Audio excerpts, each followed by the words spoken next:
Èdè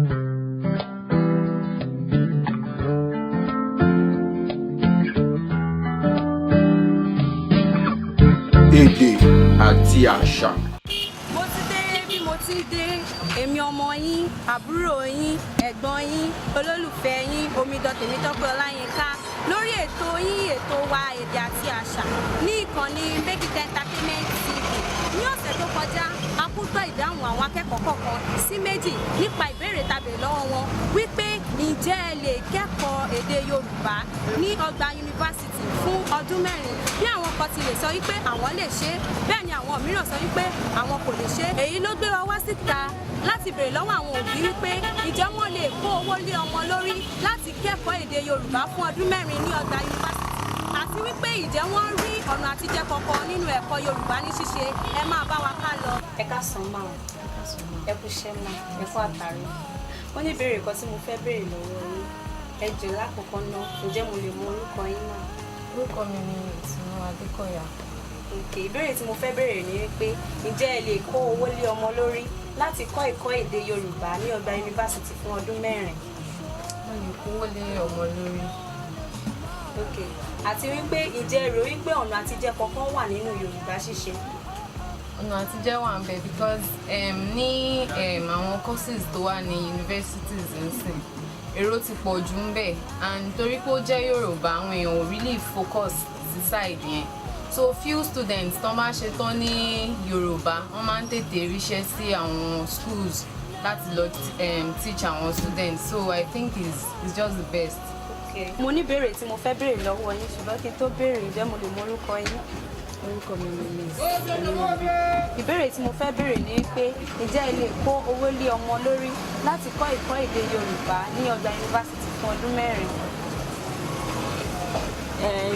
Bẹ́ẹ̀ ni, ìdí àkọ́kọ́ ni pé 1, ó lè jẹ́ ọmọ yẹn, ó lè jẹ́ nǹkan tó yàn láàyò nìyẹn pé òun fẹ́ kọ́ ẹ̀kọ́ èdè Yorùbá. So tó bá pẹ́ nǹkan tó yàn láàyò nìyẹn tó fẹ́ fún ara rẹ̀, why not? Máa jẹ́ kó kọ́. Àti wípé ìjẹ́ tún ròyìn pé ọ̀nà àtijẹ kankan wà nínú èdè Yorùbá ṣíṣe. Ọ̀nà àtijẹ wà nínú èdè Yorùbá torí most of àwọn actors and actors nìyẹn, most of them Yorùbá lórí ìdílé school. Then tí ò bá sí ọ̀nà àti àwọn míì lè wà náà tó fi ń ṣiṣẹ́ àṣejẹun tó fi ń gbowó àti Yorùbá teacher náà ṣàwọn school tó dẹ̀ ń kọ́ Yorùbá tó dẹ̀ ń sanwó fún. Ẹ ṣe tó. Tí ìṣiṣẹ́ ilẹ̀ ẹ̀ṣẹ̀ mọ́ ni. Mo ní ìbéèrè tí mo fẹ́ béèrè lọ́wọ́ yín, ṣùgbọ́n kí tó béèrè ǹjẹ́ mo lè mọ orúkọ yín? Ó ga jù, orúkọ pọ̀ mi ìjẹ̀mọ́ tí mo fẹ́ bẹ̀rẹ̀. Ó sójà, ṣé manager, Mr. Kasali in person. Ìbéèrè tí mo fẹ́ béèrè ni wípé ǹjẹ́ ẹ lè kó owó lé ọmọ lórí láti kẹ́kọ̀ọ́ Yorùbá ní ọdún 4? Kò lè possible, kò sí ọ̀rọ̀ pé kíní o, kò tẹ̀lé pọ̀. Èmi tí mo jókòó yìí, ààrẹ industrial maintenance engineering. So pé mo wá lọ military tí mi bá ní ẹ̀dẹ́ àpé mo ń details àwọn èèyàn on duty level. Bí mo ṣe wà òrìṣà, ṣé màá lọ máa ṣe security níbìkan? Màá tún lọ máa ṣọ́yàn. Mi ò lè dọ́gá ara mi náà. Ǹjẹ́ ẹ tún wá ròyìn pé ọ̀nà àtijẹ kankan wà nínú Yorùbá ṣíṣe? Bí mi jẹ́ wà mí ìjẹ̀rọ tó bí kọ́ Yorùbá ni mo ń sọ lẹ́nu yìí. Mi ìsọ ní wà lọ ṣe tíátà tó ń pààyàn lẹ́rìn o because ọ̀nà owó ló fẹ́ gbà rówó tí o kàn sọ̀rọ̀ tí àjọ ń sọ̀rọ̀ wọ́n lè fẹ́ dowó tí mi ìdẹ̀ ń ṣe fíìmù tí mi ń ṣe Ọdúnládé. Ẹ kú iṣẹ́ máa. Ẹ jọ̀ọ́ máa jẹ́ àlè mú orúkọ yín. Orúkọ mi ni Mrs. Adékàùnsí Adéọlá. Wọ́n ní ìbéèrè kan tí mo fẹ́ béèrè lọ́wọ́ yín.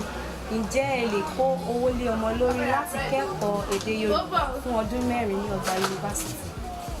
Mo lè kówó lé ọmọ lórí láti kẹ́kọ̀ọ́ èdè Yorùbá fún ọdún 4 ní yunifásitì.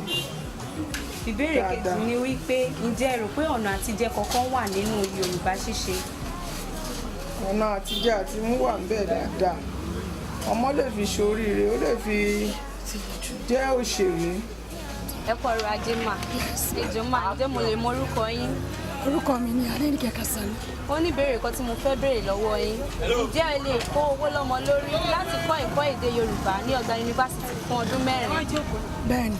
Ǹjẹ́ ẹ tún rò wípé ọ̀nà àtijẹ kankan wà nínú Yorùbá ṣíṣe? Bẹ́ẹ̀ni. Ǹjẹ́ a lè mọ àwọn ọ̀nà àtijẹ tí ẹ rò pé ó wà nínú rẹ̀? Ọ̀nà àtijọ́ tó wà ń bẹ ni pé àwọn tó ń kọ́ wọn ní Yorùbá náà àwọn ní olùkọ́ wọ́n ṣe tíátà jù bẹ́ẹ̀ lọ wọ́n tún fi mọ ọ̀nà oríṣiríṣi. Bí àti àṣà náà la ṣì wà gẹ́gẹ́ bí a ti gbọ́ ìdáhùn àwọn òbí àti wọ́n kọ sí ẹ̀kọ́ èdè Yorùbá ní ṣíṣe. Lọ́sẹ̀ tó ń bọ̀ ẹ ó tún máa bá wa pàdé pẹ̀lú àwọn onímọ̀ kan sí èkejì. Fún ìpolówó ọjà ẹ lè kọ sí wa lórí aago yìí 08100139216 lẹ́ẹ̀kan sí 08100139216. Ẹ tún lè máa bá wa ká lọ lórí àwọn nǹkan tá a kọ sí ìsàlẹ̀ amóhùnmáwòrán yìí Instagram, YouTube, Facebook. Orúkọ mi kò yí padà, Omidan Tèmítọ́pẹ́ Ọláyínká, Make It Entertainment ló lára.